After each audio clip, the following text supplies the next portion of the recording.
அண்ணா பல்கலைக்கழக பாலியல் குற்றச்சாட்டில் குற்றம் சாட்டப்பட்ட ஞானசேகரன் குற்றவாளி என்று தீர்ப்பு அறிவிக்கப்பட்டிருக்கிறது. சென்னை மகளிர் நீதிமன்ற நீதிபதி ராஜலட்சுமி தீர்ப்பை வாசித்திருக்கிறார். ஞானசேகரன் குற்றவாளி என்றும் ஞானசேகரன் குற்றம் சாட்டப்பட்டிருந்த 11 பிரிவுகளிலும் அவர் குற்றவாளி என்று அறிவிக்கப்பட்டிருக்கிறது. அண்ணா பல்கலைக்கழக மாணவி வன்கொடுமை வழக்கில் தற்போது தீர்ப்பு வாசிக்கப்பட்டிருக்கிறது. குற்றம் சாட்டப்பட்ட ஞானசேகரன் குற்றவாளி என்ற முதற்கட்ட தீர்ப்பு வெளியாகி இருக்கிறது. அண்மை செய்தியை பார்த்துக் கொண்டிருக்கிறோம். சென்னை மகளிர் நீதிமன்ற நீதிபதி ராஜலட்சுமியிடம் இந்த வழக்கு விசாரிக்கப்பட்டு வந்தது. தற்போதைய கூடுதல் விவரங்களை நீதிமன்ற வளாகத்தில் இருக்கக்கூடிய செய்தியாளர் ராஜ்குமாரிடம் கேட்டு பெறலாம். ராஜ்குமார், ஞானசேகரன் குற்றவாளி அப்படின்னு அறிவிக்கப்பட்டிருக்கிறது. அடுத்தடுத்த தீர்ப்பின் விவரங்கள் என்ன ராஜ்குமார்?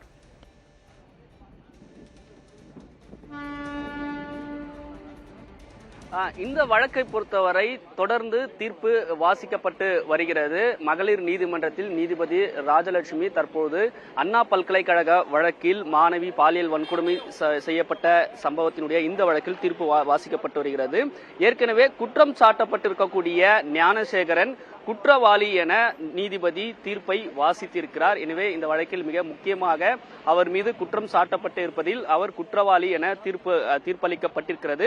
தொடர்ந்து இந்த தீர்ப்பினுடைய அனைத்து அம்சங்களையும் நீதிபதி ராஜலட்சுமி வாசிப்பதற்கான அனைத்து விதமான நடவடிக்கை தொடர்ந்து எடுக்கப்பட்டு வருகிறது. ஏற்கனவே 12 பிரிவுகளின் கீழ் ஞானசேகரன் மீது வழக்கு பதிவு செய்யப்பட்டது. இதில் குற்றம் சாட்டப்பட்ட 11 பிரிவுகளில் அவர் குற்றவாளி என நீதிபதி ராஜலட்சுமி தன்னுடைய தீர்ப்பை வாசித்து வருகிறார். எனவே 11 பிரிவுகளில் அவர் குற்றவாளி என நிரூபிக்கப்பட்டிருக்கிறது. தொடர்ந்து தீர்ப்பு வாசிக்கப்பட்டு வரக்கூடிய நேரத்தில் நீதிமன்ற வளாகத்தில் உள்ளே இருக்கக்கூடிய ஞானசேகரன் அவர் தரப்பினுடைய கருத்துக்களை இறுதியாக தெரிவித்து வருகிறார். தீர்ப்பு வாசிக்கப்படும் பொழுதே அவர் குற்றவாளி என அறிவிக்கப்பட்ட பொழுதே ஞானசேகரன் இறுக்கமாக இருந்த சூழல் நீதிமன்ற வளாகத்திற்கு உள்ளே இருக்கிறது. அது மட்டுமில்லாமல் நீதிபதி தீர்ப்பை வாசித்து வரும்பொழுதே ஞானசேகரன் சில கோரிக்கை வைத்திருக்கிறார். தன்னுடைய அப்பா இறந்துவிட்டார், குடும்பத்தை பாதுகாக்க வேண்டிய பொறுப்பு இருக்கிறது. ஏற்கனவே தன்னுடைய குடும்பம் பெரிய கடனில் இருப்பதாகவும் தன்னுடைய குழந்தை உள்ளிட்ட குடும்பத்தை பாதுகாக்க வேண்டிய ஒரு சூழல் இருப்பதாக நீதிபதியிடம் அவர் முறையிட்டிருக்கிறார். அதாவது நீதிபதி ராஜலட்சுமி தீர்ப்பை வாசித்து வரும்பொழுதே அவர் இது போன்ற தன்னுடைய கோரிக்கையை ஞானசேகரன் முன்வைத்திருக்கிறார்.